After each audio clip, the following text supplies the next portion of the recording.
Hello students, welcome to my channel pharmacy classes by Aarti ma'am, जहां पर आपको मिलेंगे बी फार्मा और डी फार्मा के सारे सब्जेक्ट के लेक्चर्स इजी पॉइंट वाइज जैसे आपको लिखने होते हैं एग्जाम में। तो आज का हमारा टॉपिक है बी फार्मा फोर्थ सेमेस्टर के फार्माकोलॉजी के फर्स्ट यूनिट का introduction to pharmacology, definition, historical landmark and scope of pharmacology. तो चलिए शुरू करते हैं।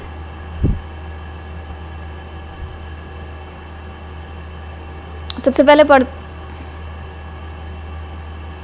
फार्माकोलॉजी क्या होता है। तो फार्माकोलॉजी जो है वो ब्रांच है मेडिसिन का, जिसके अंदर हम ड्रग के यूज़, उसके इफ़ेक्ट और उसके मोड ऑफ एक्शन के बारे में पढ़ते हैं। अगर हम फार्माकोलॉजी को देखें तो ये दो वर्ड से मिलके बनी हुई है, फार्माको और लॉजी। फार्माको मतलब फार्माकॉन और फार्माकॉन का मतलब होता है ड्रग, और लॉजी मतलब लोगोस और लोगोस का मतलब होता है डिस्कोर्स इन।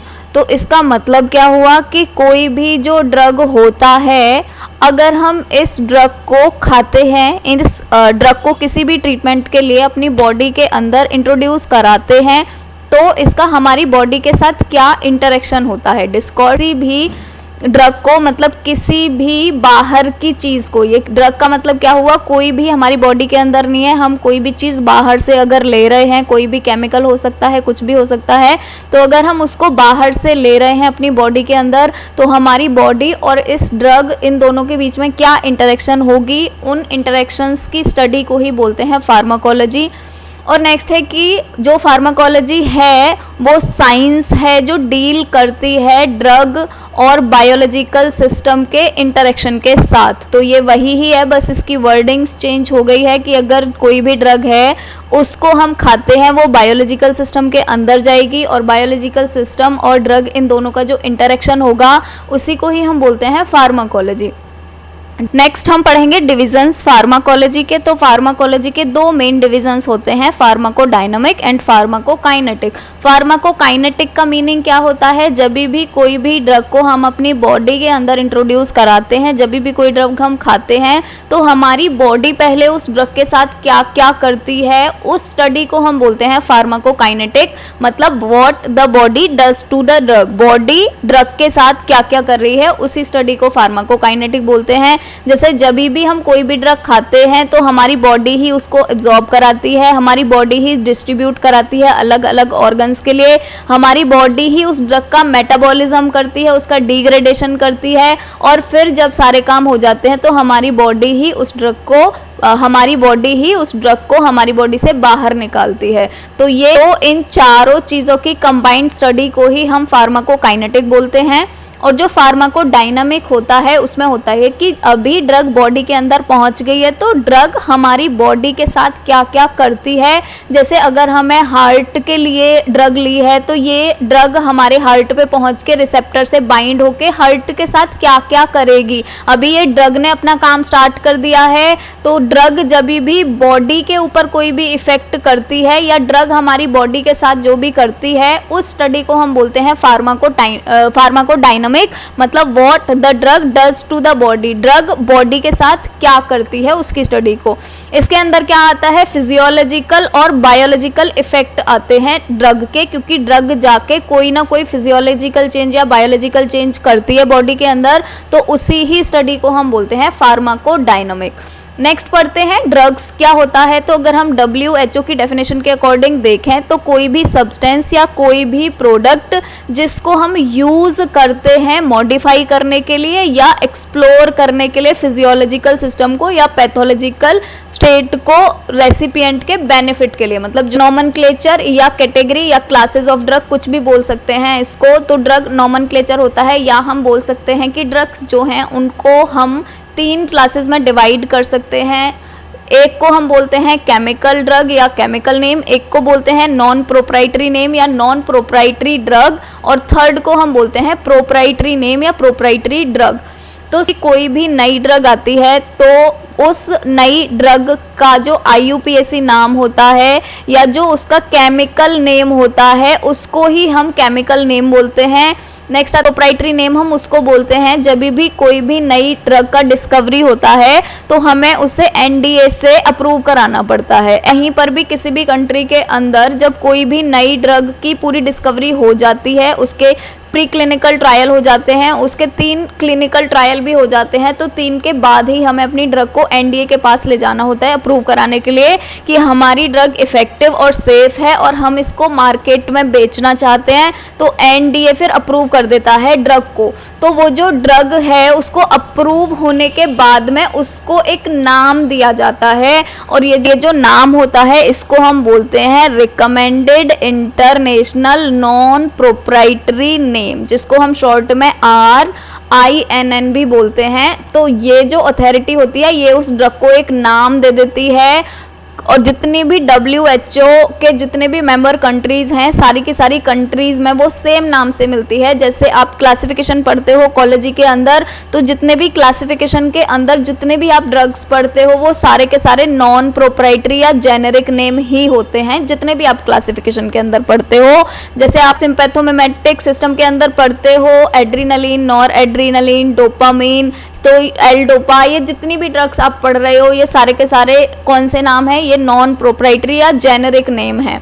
इसके हैं प्रोप्राइटरी या ब्रांड नेम पे। तो प्रोप्राइटरी नेम जो होते हैं उसको ऐसे समझ सकते हैं जब भी किसी भी पर्सन की प्रॉपर्टी बन जाती है ड्रग तो उसको हम प्रोप्राइटरी नेम बोलते हैं।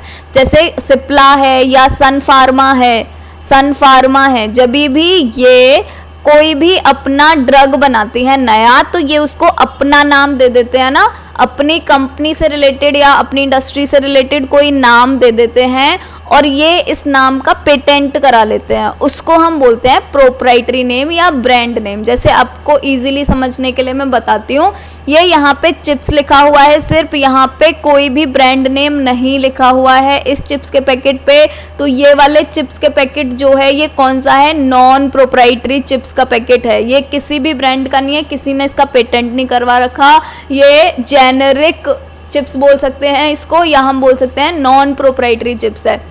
जबकि ये वाला जो चिप्स का पैकेट है ये लेज कंपनी का है। लेज कंपनी ने इस लेज ये जो लोगो है इसका उसने पेटेंट करवा रखा है। तो इस लेज वाले पैकेट के अंदर सिर्फ लेज कंपनी ही बेच सकती है चिप्स, और कोई नहीं बेच सकता। तो इसीलिए ये कौन सा हो गया, प्रोप्राइटरी नेम हो गया, या इसको हम बोल सकते हैं ये प्रोप्राइटरी चिप्स हो गया या ये ब्रांडेड चिप्स हो गया, ऐसे बोल सकते हैं इसको। अगर हम मेडिसिन के बारे में भी देखें यहाँ पे, तो जैसे आप ये बेनाड्रिल खरीद के लाते हो तो बेनाड्रिल जो है वो क्या है, वो एक ब्रांड नेम है। जो कंपनी बनाती है बेनाड्रिल को उसने अपना नाम दे दिया है, इसको बेनाड्रिल नाम दे दिया है। जबकि इसके अंदर जो मेन मेडिसिन है जो एंटी एलर्जी की तरह काम करती है वो कौन सी है, डाइफेनहाइड्रामीन, ये वाली मेडिसिन है। तो डाइफेनहाइड्रामीन जो है वो हो गया नॉन प्रोप्राइटरी नेम और ये ब्रांड नेम कौन सा हो गया, बेनाड्रिल हो गया। जैसे अभी आपने मार्केट में देखा होगा जेनेरिक मेडिसिन भी आती हैं जिन पर ये बेनाड्रिल नहीं होगा, अगर आपको लेके आना तो उस पर डाइफेनहाइड्रामीन ही लिख रहा होगा यहाँ पे पूरा का पूरा, वहाँ पे बेनाड्रिल होगा ही नहीं। क्योंकि इनके बारे में थोड़ा थोड़ा पढ़ लेते हैं, जो केमिकल नेम होते हैं वो क्या होते हैं। तो ये ड्रग्स, जब भी हम ड्रग्स को केमिकली उनका नाम रखते हैं IUPAC नॉमेनक्लेचर के थ्रू, उसको हम केमिकल नेम बोलते हैं। जैसे जो पैरासीटामोल है उसका जो केमिकल नेम है वो है N4 हाइड्रोक्सीफिनाइल एसिटामाइड। अब आपको ये लग रहा होगा पैरासीटामोल जो है ये जेनेरिक नेम है, अगर आप यहीं से ही देखना चाहो तो paracetamol is generic name, generic या नॉन प्रोप्राइटरी नेम। तो ये जो पैरासीटामोल है इसको याद करना इजी है सबके लिए, जबकि इसको याद करना बहुत मुश्किल है। तो ये इसीलिए यहाँ पे लिखा हुआ है कि ये बहुत डिफ़िकल्ट होता है इसको याद करना। और जब भी हम प्रिस्क्राइब करते हैं, जब भी एक डॉक्टर प्रिस्क्राइब कर रहा है ड्रग को, तो उसके लिए भी ये सुइटेबल नहीं है। कभी कभी हम क्या करते हैं, एक कोड भी असाइन कर देते हैं ड्रग को जब तक कि वो अप्रूव नहीं होती। अभी आपको थोड़ी देर पहले बता रही थी कि एनडीए से हमें अप्रूव भी करवाना पड़ता है ना ड्रग को मार्केट में बेचने से पहले। तो जब तक कि हमने एनडीए से अपने ड्रग को अप्रूव नहीं कराया है, जब तक उसको अप्रूवल नहीं मिला है, तब तक हम उसको कोड भी असाइन कर देते हैं ईजीनेस के लिए, क्योंकि ये केमिकल नेम याद रखना बहुत मुश्किल होता है। जैसे यहाँ पर फ्लूमाजेनिल जो ड्रग है उसके लिए कोड असाइन कर दिया गया है R0151788। अभी तो फ्लूमाजेनिल फ्लूमाजेनिल के नाम से ही आता है, पर जब फ्लूमाजेनिल का अप्रूवल नहीं हुआ था तब वो इस कोड के नाम से भी उसको पर्सन याद रख रहे थे, जो कंपनी वाले थे वो। पढ़ेंगे जेनेरिक नेम क्या होते हैं, जेनेरिक नेम या और हम इसको क्या बोल सकते हैं, नॉन प्रोप्राइटरी नेम। तो आप जब भी नोट्स बनाएंगे तो यहाँ पे आप लिख सकते हैं प्रोप्राइटरी नेम, ऐसे आप यहाँ पे लिख सकते हैं।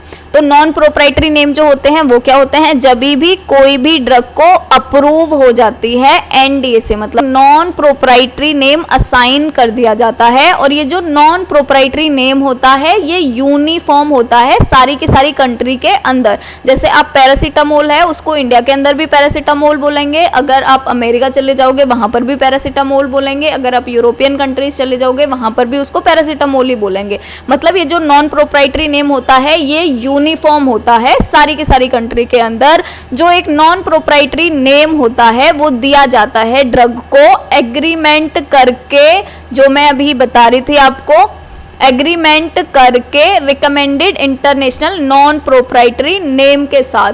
और इसको भी जितने भी मेंबर्स हैं WHO के उनके साथ में करते हैं, जैसे कि पैरासीटामिनोफेनॉल जो है ये भी जेनेरिक नेम ही है, इसको पैरासीटामोल भी बोल सकते हैं। और डाइफेनहाइड्रामीन जो है ये भी एक जेनेरिक नेम है।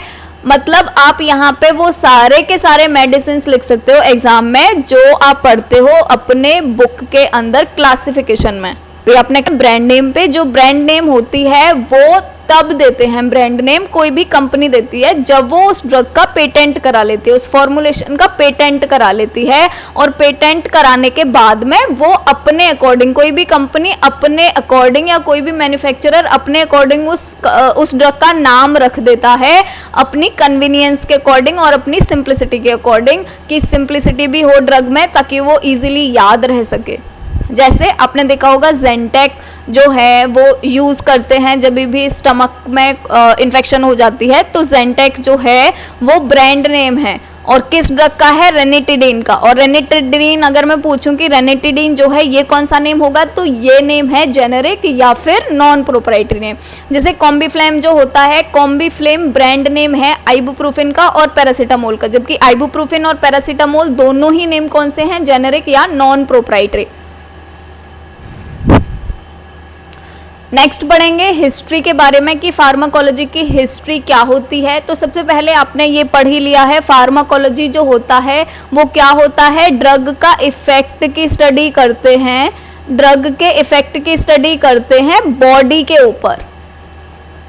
तो ये तो काफ़ी टाइम से हो ही रही है, ये तो तब से हो रही है, बहुत एंशिएंट टाइम से हो रही है, जब से हमें याद भी नहीं है इवन, क्योंकि लोग तो कब से ड्रग्स का यूज़ कर रहे हैं ना बॉडी के ऊपर। पहले प्लांट ड्रग का करते थे तो कब से कर रहे हैं ना बॉडी के ऊपर। तो ये फार्माकोलॉजी तो बहुत पुराने टाइम से ही चली आ रही है, हम ऐसे सोच सकते हैं। तो इसीलिए ईजीनेस के लिए जो इसकी हिस्ट्री है हम उसको 3 पार्ट में डिवाइड कर लेते हैं। एक है एंशिएंट हिस्ट्री, एक मिड हिस्ट्री और एक मॉडर्न हिस्ट्री। ये जो एंशिएंट हिस्ट्री है यहाँ पर हम केवल वो वाली चीज़ें रखेंगे जो एंशिएंट टाइम में थी या जो एंशिएंट लिटरेचर्स वगैरह थे, हम केवल उनके बारे में स्टडी करेंगे।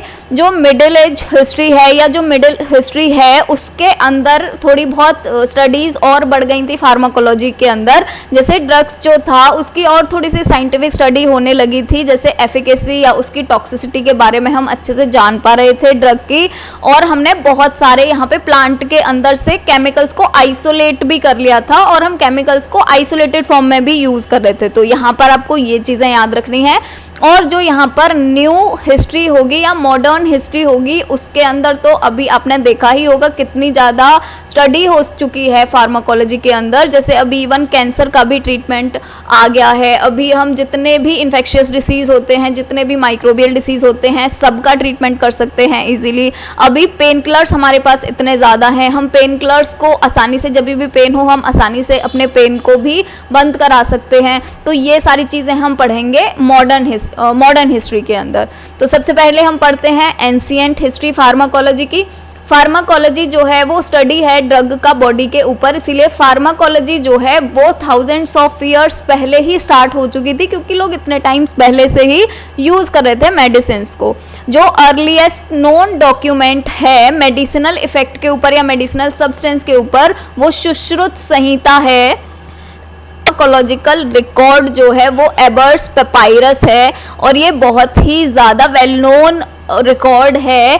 इसके अंदर दिया हुआ है बियर के बारे में, टर्पेंटीन के बारे में, मिर्र के बारे में, जूनिपर के बारे में, बेरीज के बारे में, पॉपी के बारे में, लेड सॉल्ट के बारे में और क्रश्ड प्रेसियस स्टोन्स के बारे में। इसमें बहुत सारी ड्रग्स के बारे में लिखा हुआ है और इसके अंदर एनिमल प्रोडक्ट के बारे में भी लिखा हुआ है, जैसे लिजर्ड ब्लड और स्वाइन का टीथ। और इन सब का यूज हम किस किस डिसीज में कर सकते हैं उसके बारे में एबर्स पेपायरस के अंदर लिखा हुआ है, इसीलिए हम इसको मानते हैं कि ये फार्माकोलॉजिकल रिकॉर्ड है। इसके बाद में नेक्स्ट आते हैं शेनोंग जिंग पे। ये जो शेनोंग जिंग हैं ये एक चीन के थे फार्माकोलॉजिस्ट और इन्होंने बहुत सारे प्लांट, थाउजेंड्स ऑफ प्लांट के बारे में लिखा हुआ था, मतलब हम उनको किस डिसीज में यूज कर सकते हैं और उसी को हम प्रिस्क्रिप्शन बोलते हैं।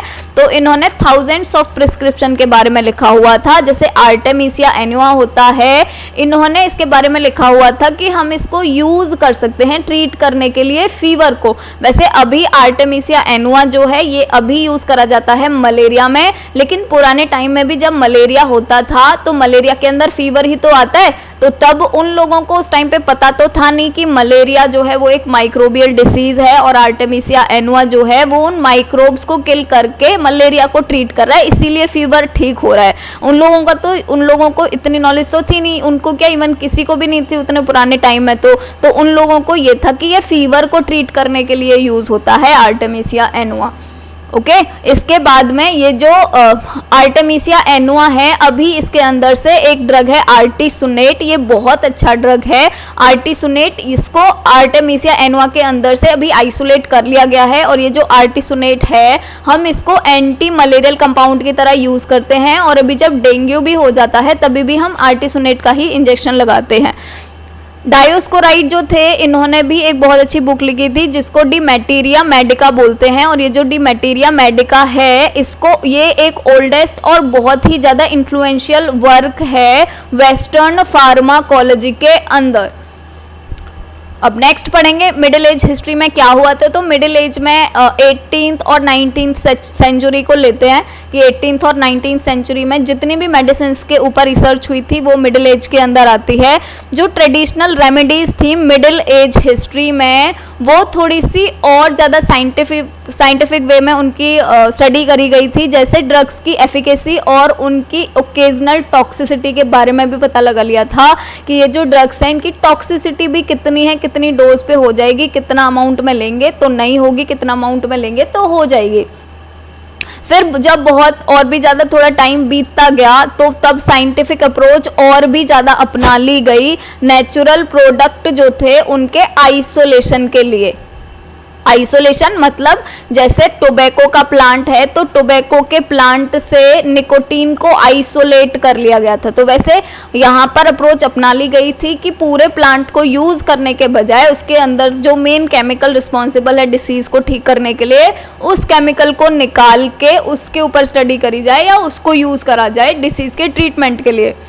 मेटेरिया मेडिका जो थी वो भी यहीं 18th सेंचुरी में ही लिखी गई थी और जो मेटेरिया मेडिका बुक थी उसके अंदर हम पढ़ते हैं ओरिजिन क्या है ड्रग का, उसका प्रिपरेशन कैसे कर सकते हैं, थेरापेटिक एप्लीकेशन क्या क्या है ड्रग का, उस सब के बारे में यहाँ पर लिखा हुआ है मेटेरिया मेडिका के अंदर। और यहाँ पर एक ज़्यादा एक्सपेरिमेंटल और साइंटिफिक वे में लिखा गया था ड्रग्स के बारे में और फोकस करा गया था कि जो भी केमिकल्स हैं उनका बायोलॉजिकल इफेक्ट कैसे कैसे आता है उसकी अंडरस्टैंडिंग के बारे में भी मेटेरिया मेडिका के अंदर दिया हुआ है। जैसे क्विनीन जो है इसको आइसोलेट कर लिया गया था सिनकोना से और उसकी जो एंटी मलेरियल प्रॉपर्टी है उसको भी एस्टिमेट कर लिया गया था कि सिनकोना के अंदर से क्विनीन आइसोलेट कैसे करेंगे। और क्विनीन जो होता है वो मेन केमिकल होता है जिसको यूज करते हैं एज एंटी मलेरियल।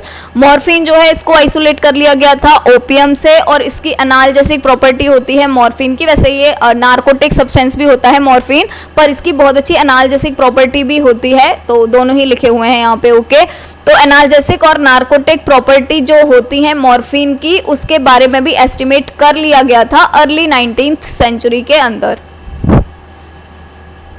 हैं जो मॉडर्न एरा है 20th सेंचुरी का और यहाँ पे ये 3 आएगा। मॉडर्न एरा जो है 20th सेंचुरी का, या हम इसको बोल सकते हैं modern history of pharmacology. Modern history जो है जब 20th सेंचुरी आई थी तो उसने तो एकदम पैराडाइम शिफ्ट ही कर दिया था फार्माकोलॉजी का, क्योंकि यहाँ पर ट्रिमेंडस रिसर्च हुई थी। तो यहाँ पर बहुत ज़्यादा क्यूरेटिव ट्रीटमेंट जो होते हैं उनकी बहुत अच्छे से अंडरस्टैंडिंग कर ली गई थी कि कैसे कैसे ड्रग का ट्रीटमेंट कर सकते हैं। 1809 में एक मैगेंडी नाम के एक साइंटिस्ट थे, उन्होंने नक्स वोमिका जो होता है उसके अंदर से स्ट्रिक्नीन केमिकल होता है और इन्होंने इसका इफेक्ट देख लिया था। ये जो स्ट्रिक्नीन केमिकल है ये रिस्पॉन्सिबल होता है कन्वल्जेंट एक्शन के लिए या कन्वल्जेंस के लिए, और इन्होंने इसका इफेक्ट देखा था डॉग्स के ऊपर। और इन्होंने इवन ये तक जान लिया था कि जो नक्स वोमिका के अंदर स्ट्रिक्नीन होता है वो स्पाइनल कॉर्ड उसका साइट ऑफ एक्शन होता है, वो स्पाइनल कॉर्ड में जाकर वहां पर जाकर कन्वल्जेंट एक्शन देता है ना। 1842 में एक साइंटिस्ट थे या एक पर्सन थे बर्नर्ड, और इन्होंने एरो पॉइजन जो कि क्यूरेर प्लांट होता है, और इस क्यूरेर प्लांट के अंदर भी डी ट्यूबोकुरेरिन नाम का केमिकल होता है, तो इन्होंने इसके ऊपर स्टडी कर ली थी कि जो डी ट्यूबोकुरेरिन होता है वो क्या करता है, जो न्यूरोमस्कुलर जंक्शन होता है एनएमजे मतलब न्यूरोमस्कुलर जंक्शन होता है, वहाँ पर जो स्टिमुलेशन होता है उसके साथ इंटरप्शन कर देता है, इसीलिए एनएमजे स्टिमुलेट नहीं हो पाता और मसल्स का रिलैक्सेशन हो जाता है। इन्होंने ये इसकी रिसर्च कर ली थी। जो फर्स्ट यूनिवर्सिटी के अंदर जो फर्स्ट फार्माकोलॉजिकल डिपार्टमेंट था वो 1847 के अंदर ही बन गया था एस्टोनिया के अंदर, और जो एस्टोनिया है वो उस टाइम पे रशिया का पार्ट हुआ करता था। तो फर्स्ट यूनिवर्सिटी के अंदर जो फर्स्ट फार्माकोलॉजिकल डिपार्टमेंट था वो 1847 में एस्टोनिया के अंदर बना था, और यहाँ पर फार्माकोलॉजी के जो प्रोफेसर थे वो रुडोल्फ बचेन को रखा गया था। ये जो रुडोल्फ बचेन थे इनके एक स्टूडेंट थे, अब यहाँ से आपको ना फ्लो में याद रखना पड़ेगा, इनके स्टूडेंट थे ओस्टवाल्ड सेमबर्ग। इनके भी एक स्टूडेंट आएंगे अभी आगे, जॉन जेकब। रुडोल्फ बचेन के एक स्टूडेंट थे ओस्टवाल्ड शेमबर्ग। ये जो ओस्टवाल्ड शेमबर्ग थे इनको मानते हैं फाउंडर ऑफ मॉडर्न फार्माकोलॉजी। और इनको क्यों मानते हैं फाउंडर ऑफ मॉडर्न फार्माकोलॉजी, क्योंकि इन्होंने मस्करीन का इफेक्ट देखा था। ये जो मस्करीन है ये अगर आपने पैरासिम्पैथोमिमेटिक सिस्टम पढ़ लिया होगा तो उसके अंदर आपने मस्करीन भी पढ़ा होगा, ये वही मस्करीन है। तो ये जो ओस्टवाल्ड शेमबर्ग थे इनको मॉडर्न फार्माकोलॉजी का फाउंडर इसलिए मानते हैं क्योंकि इन्होंने मस्करीन का इफेक्ट देख लिया था कि जो मस्करीन होता है वो सेम इफेक्ट देता है जैसे वेगस नर्व होती है। ये भी वेगस नर्व जब स्टिमुलेट होती है तो वो हार्ट के अंदर इलेक्ट्रिकल स्टिमुलेशन कर देती है, वैसे ही सेम मस्करीन भी कर देता है। इन्होंने इसका पता लगाया था, इसीलिए इनको मानते हैं founder of modern pharmacology.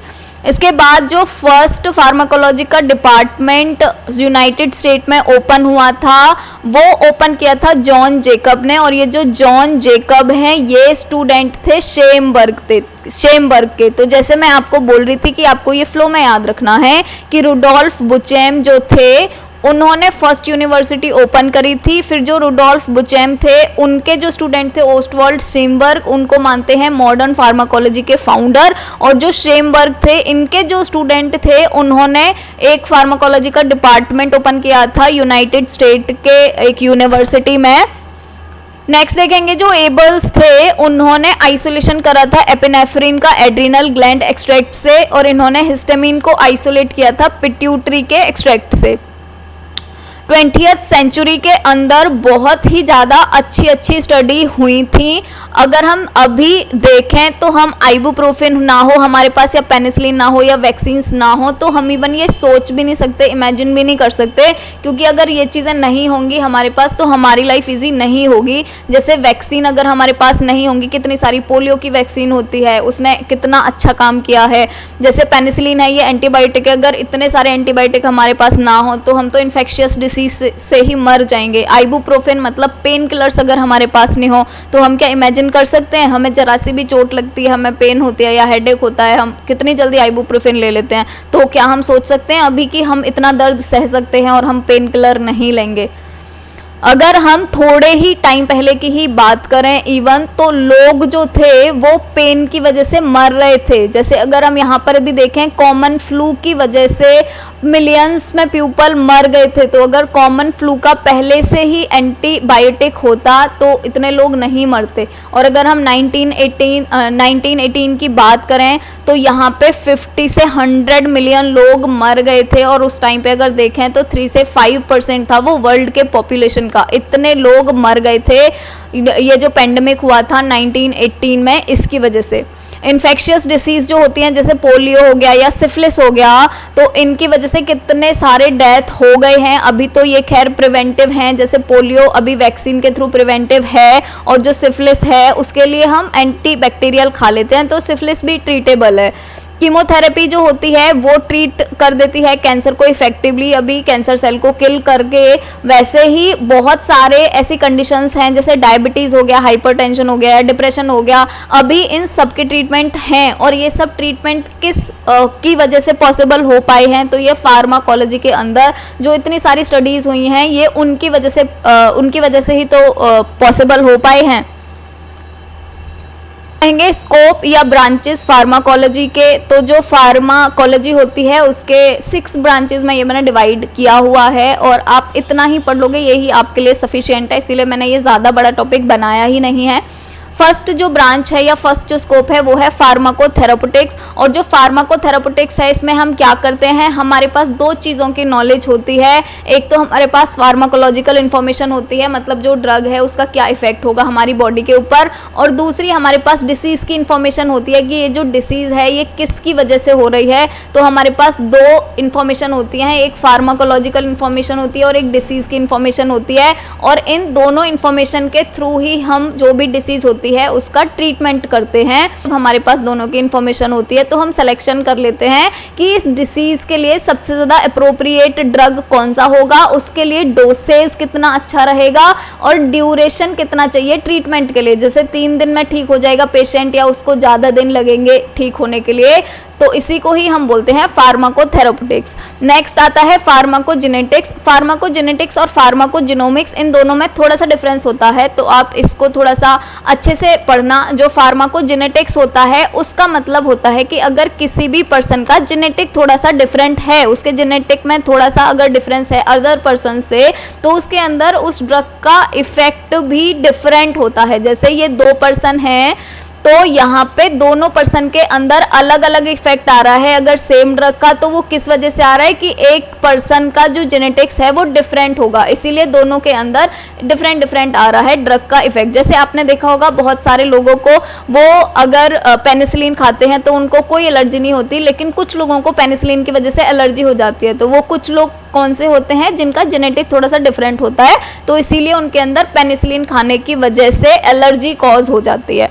Next जो फार्माकोजिनोमिक्स है, इसका मतलब होता है कि किसी भी पर्सन के जिनोम की इंफॉर्मेशन ले लेते हैं हम, उसके जेनेटिक की इंफॉर्मेशन ले लेते हैं और उसके जेनेटिक की इंफॉर्मेशन लेने के बाद हम उसके लिए ड्रग डिसाइड करते हैं और उस ड्रग का फिर डोज डिसाइड करते हैं कि अगर इसका जिनोम ये है, इसका जेनेटिक ये है, तो इसके लिए कौन सा ड्रग सुटेबल रहेगा और उसका कितना डोज सुटेबल रहेगा। नेक्स्ट है क्लिनिकल फार्माकोलॉजी। तो क्लिनिकल फार्माकोलॉजी के अंदर हम ड्रग का इफेक्ट देखते हैं मैन के ऊपर, और इस ड्रग का इफेक्ट जो होता है उसके अंदर मल्टीपल पैरामीटर्स को चेक करते हैं। जैसे फार्माकोकाइनेटिक क्या है, ड्रग जब भी बॉडी के अंदर गया तो बॉडी ने ड्रग के साथ क्या क्या किया, उसका एब्जॉर्प्शन क्या है, उसका डिस्ट्रीब्यूशन क्या है, मेटाबॉलिज्म क्या है या एक्सक्रीशन क्या है, वो स्टडी करते हैं। और फार्माकोडायनामिक स्टडी करते हैं, मतलब उसकी एफिकेसी क्या है।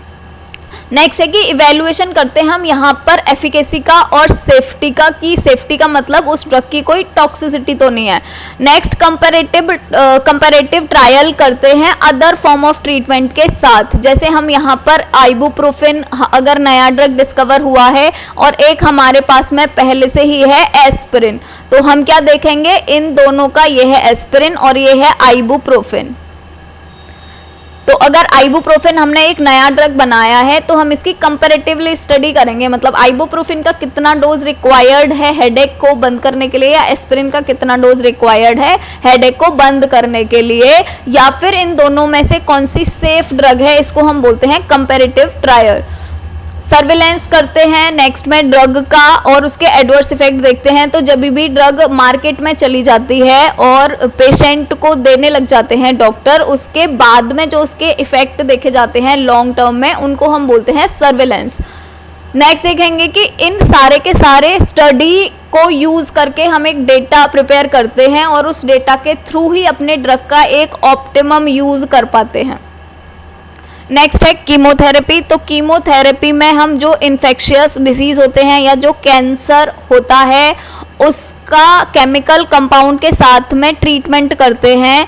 यहाँ पर एक स्पेसिफिक ड्रग होती है जिसकी सेलेक्टिव टॉक्सिसिटी होती है इन्फेक्टिव ऑर्गेनिज्म के साथ या मैलिग्नेंट सेल के साथ, जिसमें जो होस्ट सेल होता है उस पर या तो उसका इफेक्ट होता ही नहीं है या फिर मिनिमल होता है। जैसे अगर किसी पेशेंट को सपोज करो यहाँ पर उसको कैंसर हुआ है, तो यहाँ पर भी तो सारी जगह पे सेल हैं ही, पर जब भी हम कीमोथेरेपी के थ्रू कोई एक ड्रग इसको देते हैं तो ये ड्रग सीधा जाके जो कैंसर सेल होती है उसी पर ही इफेक्ट डालती है या उसी को ही किल करती है। जो यहाँ पर होस्ट सेल हैं उन पर ये कोई भी इफेक्ट नहीं डालती है, उनको कोई भी नुकसान नहीं पहुँचाती है, तो इसको हम बोलते हैं कीमोथेरेपी।